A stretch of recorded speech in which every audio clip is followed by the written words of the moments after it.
Hello दोस्तों, आज हम पढ़ाने जा रहे हैं भारत की प्रमुख नदियाँ। नदियाँ याद करने में कठिनाई होती है, लेकिन हम आपके मैप के द्वारा समझा देंगे तो आप आसानी से भूलना अगर चाहेंगे तो नहीं भूल पाएंगे। तो इस वीडियो में हम बात करने जा रहे हैं भारत की प्रमुख नदियों के बारे में। तो नदियाँ जो होती हैं, तो भारत में दो प्रकार की नदियाँ हैं।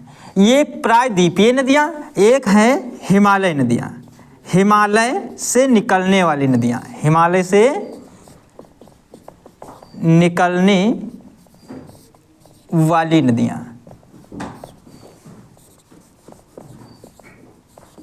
दूसरे प्रकार की हैं प्रायद्वीपीय नदियाँ।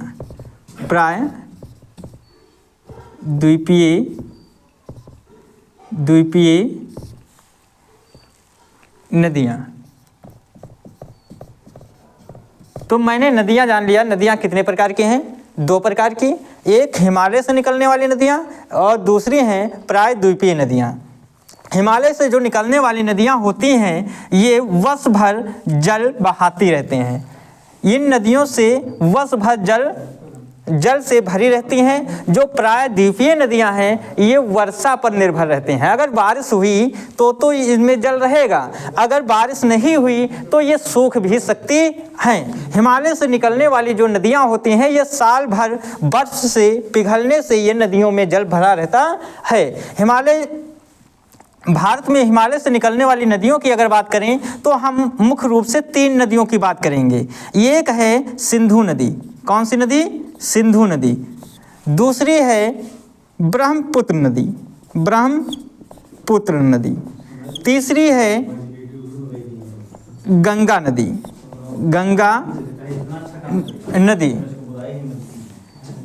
सिंधु नदी है और ब्रह्मपुत्र नदी है और गंगा नदी। अब ये नदियों की बात करेंगे, हम एक एक नदी को पढ़ेंगे। तो मैंने पहले जान लिया नदियाँ कितने प्रकार से हैं। भारत में नदियाँ कितने प्रकार की हैं? तो दो प्रकार की हैं, हिमालय से निकलने वाली नदियाँ और प्रायद्वीपीय में बहने वाली नदियाँ। हिमालय से निकलने वाली जो नदियाँ होती हैं, ये साल भर इसमें जल से भरी रहती हैं। प्रायद्वीपीय जो नदियाँ होती हैं, ये वर्षा पर निर्भर होती हैं। बारिश हुई तो इनमें जल बहेगा, अगर बारिश नहीं हुई तो इसमें जल सूख सकता है। फिर हम हिमालय से निकलने वाली नदियाँ तीन प्रकार की मैंने बताया, एक सिंधु नदी तंत्र, दूसरी है ब्रह्मपुत्र नदी तंत्र, तीसरा है गंगा नदी तंत्र। अब एक एक नदियों की बात करते हैं। सिंधु नदी तंत्र क्या है? तो सिंधु नदी तंत्र के बारे में हम जानेंगे। सिंधु नदी तंत्र, अब यहाँ पर आपका इधर है चीन में एक झील पड़ती है, जिस झील का नाम है मानसरोवर झील। इस झील का नाम क्या है? मानसरोवर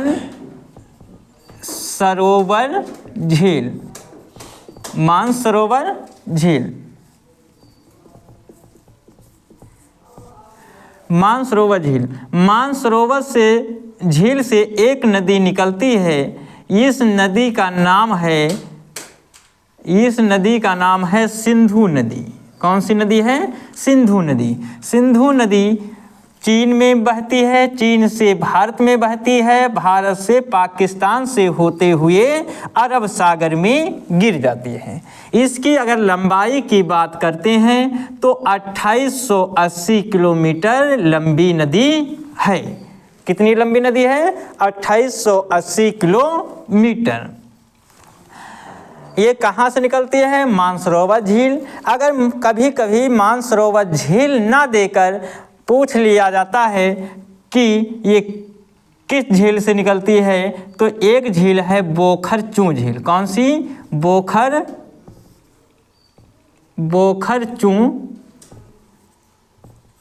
बोखरचू झील। अगर ऑप्शन में बोखरचू मिलता है तो बोखरचू लगा देंगे, अगर ऑप्शन में मानसरोवर झील मिलती है तो मानसरोवर झील लगा देंगे। कभी कभी बोखरचू पूछ लेता है, कभी कभी मानसरोवर झील पूछ लेता है। अब ये सिंधु जल विवाद हो गया था 1960 ईस्वी में। विश्व बैंक के द्वारा इसका समझौता कराया गया। उस समय प्रधानमंत्री कौन थे? जवाहरलाल नेहरू थे। अब विश्व बैंक की अध्यक्षता में ये बताया गया कि इसका 20% जल भारत उपयोग करेगा, 20% जल भारत उपयोग करेगा, 80% जल पाकिस्तान उपयोग करेगा। अब इसके हम कुछ सहायक नदियों की बात करते हैं। इसकी सहायक नदियां कौन कौन सी हैं? सहायक नदियां वह नदियां होती हैं जो मतलब अलग अलग बहती हो, अलग अलग जल लाकर सिंधु नदी में मिला दें, उसे क्या कहेंगे? सिंधु की सहायक नदियां कहेंगे। जैसे कुछ नदियां, जैसे इसकी अगर हम छोटी छोटी नदियों की बात करें तो एक हो जाती है गिलगित, गिलगित हो जाएगी, गिलगित, श्योक, श्योक, खुर्रम, श्योक, गिलगित, खुर्रम, निब्रा, निब्रा, हुंजा,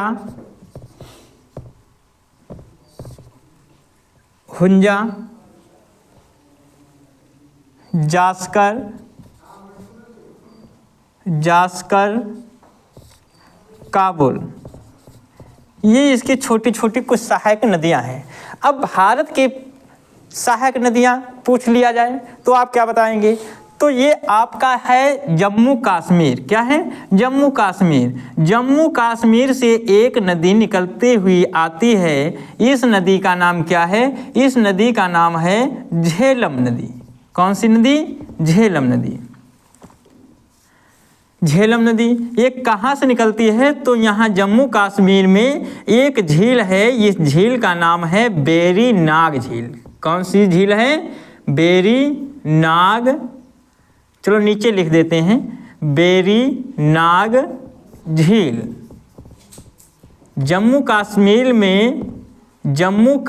में एक झील है जिसका नाम है बेरी नाग झील। बेरी नाग झील से एक नदी निकलती है जिसका नाम है झेलम नदी, और झेलम नदी के किनारे जम्मू कश्मीर का एक शहर श्रीनगर भी इसी नदी के किनारे बसा है। अब बेरी नाग झील हो चुका। इसके बाद हम बात करते हैं इसकी एक सहायक नदी और है, ये यहाँ से ये आपका है हिमाचल प्रदेश। हिमाचल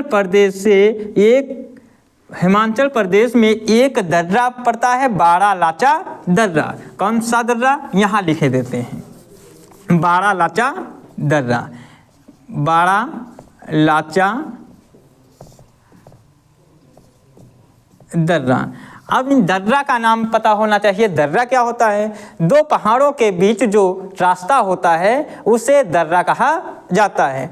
तो हिमाचल प्रदेश में एक बारालाचा दर्रा है। बारालाचा दर्रा से एक नदी निकलती हुई आती है। इस नदी का नाम क्या है? चिनाब नदी।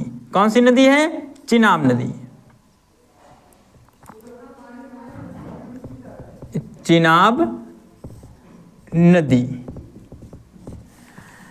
अब चिनाब नदी हो गई।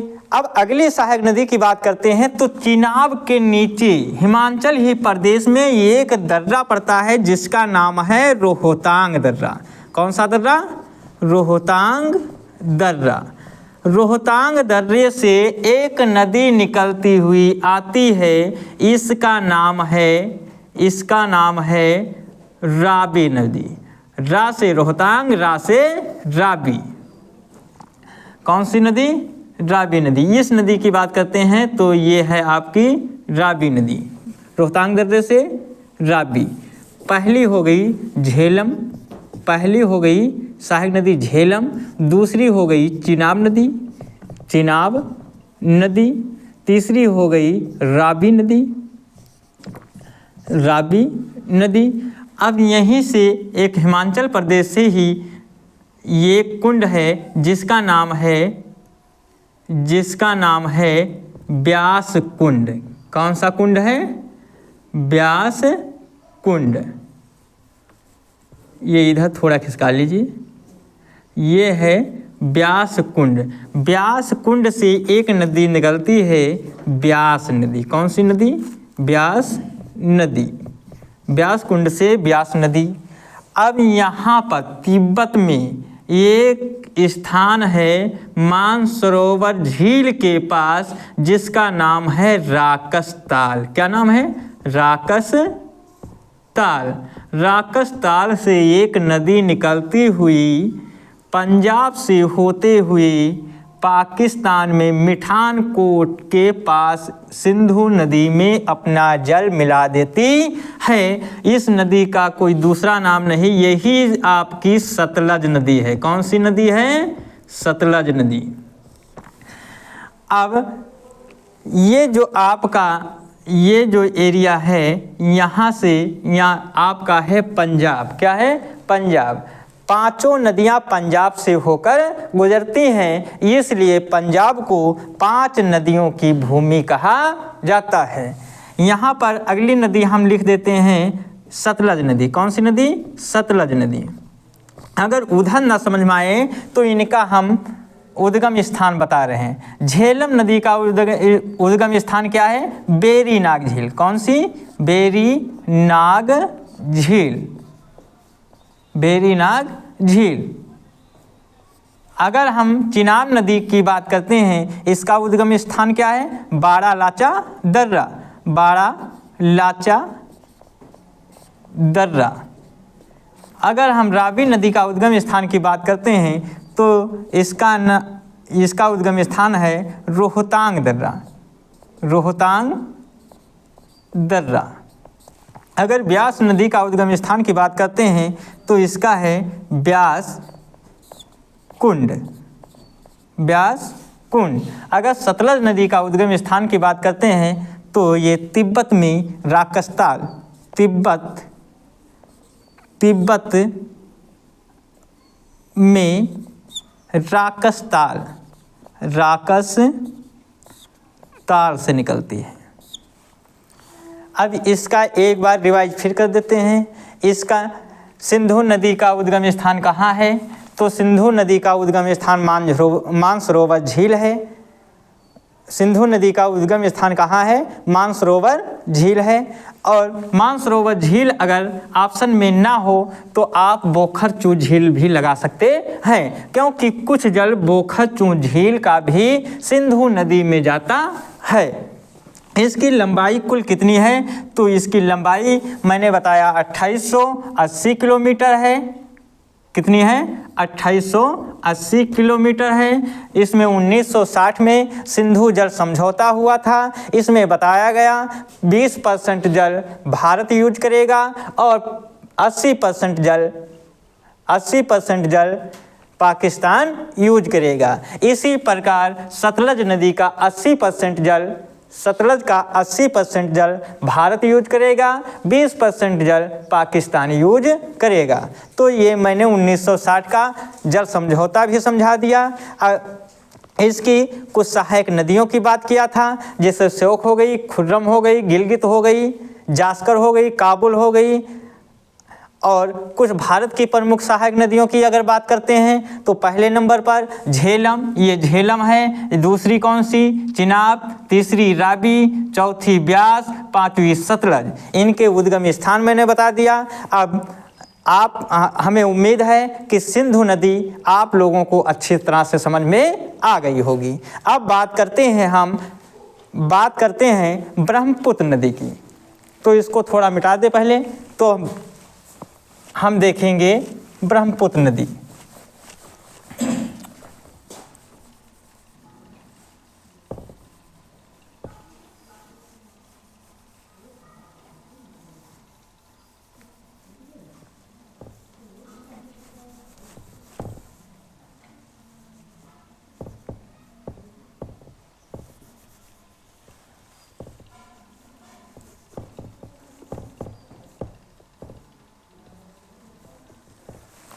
प्रदीप सर काहे कह रहे हैं? ना ही कुछ कह रहे हैं, बदनामी करे वाले। तरह से यहाँ पढ़ाई क्लास लिए जाते हैं। आप बिल्कुल प्रोफेसर वाला काम करो सर जी। यहाँ ये सर जी ऐसे पढ़ाया जाते हैं। नक्शा बना करके समझाया हो जी तरह सर जी, बहुत बेस्ट है सर जी। 2 बार वीडियो देख लिया भाई, झंझट खत्म होती।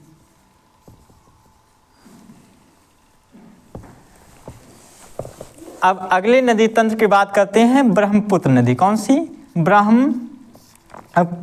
नदी। ब्रह्मपुत्र नदी तंत्र।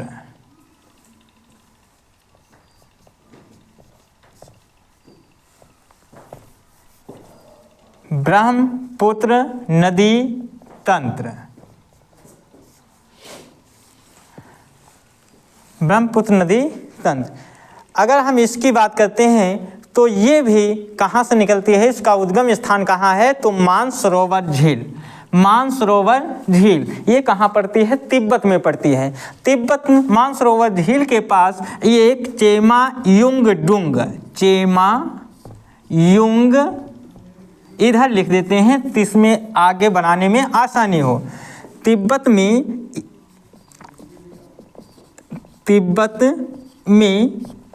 एक ग्लेशियर पड़ता है जिसका नाम है चेमायुंगडुंग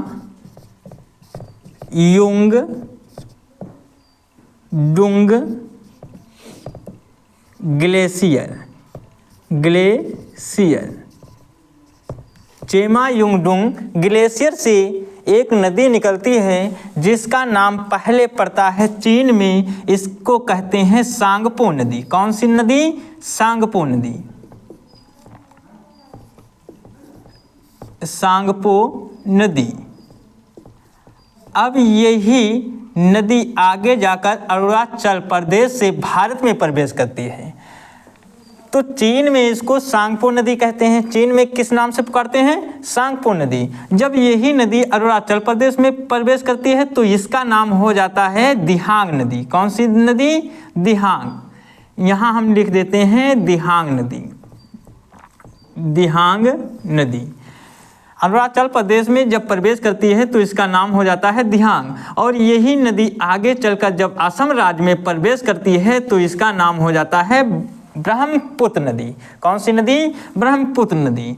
अब इधर से असम से होते हुए जब बांग्लादेश में प्रवेश होती है तो बांग्लादेश वाले इसको किस नाम से जानते हैं? तो बांग्लादेश वाले इस नदी को जमुना नदी के नाम से जानते हैं। कौन सी नदी? जमुना नदी।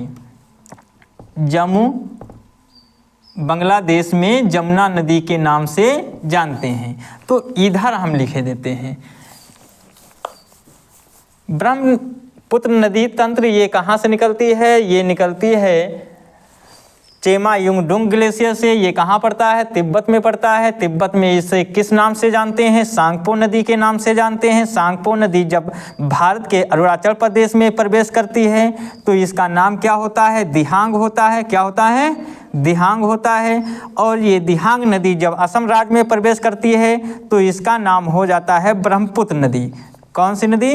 ब्रह्मपुत्र नदी। और ब्रह्मपुत्र नदी जब बांग्लादेश में प्रवेश करती है तो इसका नाम हो जाता है जमुना नदी। सांगपो नदी कहाँ के लोग जानते हैं? तो चीन के लोग। चीन के लोग ब्रह्मपुत्र नदी को सांगपो के नाम से जानते हैं। अरुणाचल प्रदेश में इसको किस नाम से पुकारा जाता है? दिहांग नदी। अरुणाचल प्रदेश में दिहांग नदी के नाम से जानते हैं। ब्रह्मपुत्र नदी असम राज्य में इसको जानते हैं। जमुना नदी बांग्लादेश के लोग जमुना नदी के नाम से जानते हैं। बांग्लादेश के नाम से जानते हैं। अब इसकी कुछ सहायक नदियां हैं। इसकी कुछ सहायक नदियों की बात करते हैं। जैसे ये आपकी चेमायुंगडुंग ग्लेशियर से निकली, इसकी लंबाई कितनी है? 2900 किलोमीटर। कितनी है? 2900 किलोमीटर है। अगर इसकी बात करते हैं तो इसको चीन में सांगपो नदी के नाम से जानते हैं। सांगपो नदी जब भारत के अरुणाचल प्रदेश में प्रवेश करती है तो इसका नाम हो जाता है दिहांग। दिहांग नदी जब असम राज्य में प्रवेश करती है तो इसका नाम हो जाता है ब्रह्मपुत्र नदी। ब्रह्मपुत्र नदी जब आगे बांग्लादेश में प्रवेश करती है तो इसका नाम हो जाता है जमुना। अब इधर से एक नदी आती है गंगा। गंगा जब बांग्लादेश में प्रवेश करती है तो इसका नाम हो जाता है पद्मा। पद्मा जमुना एक ही में मिलती हैं तो इसका नाम हो जाता है मेघना। क्या नाम हो जाता है? मेघना। मेघना नदी जब बंगाल की खाड़ी में गिरती है तो सुंदरवन डेल्टा का निर्माण कर देती है। तो विश्व का सबसे बड़ा नदी डेल्टा कौन सा है? विश्व का सबसे बड़ा डेल्टा कौन सा है? तो सुंदरवन डेल्टा। कौन सा डेल्टा है? सुंदरवन डेल्टा। इसकी कुछ सहायक नदियां हैं, जैसे मैंने बात किया सुबनसिरी। कौन सी? कुछ सहायक नदियों को नाम याद कर लीजिए। सुबनसिरी, धनसिरी, सुबनसिरी, लोहित, मानस, तिस्ता, मानस हो गई, तिस्ता हो गई। ये सिंधु नदी की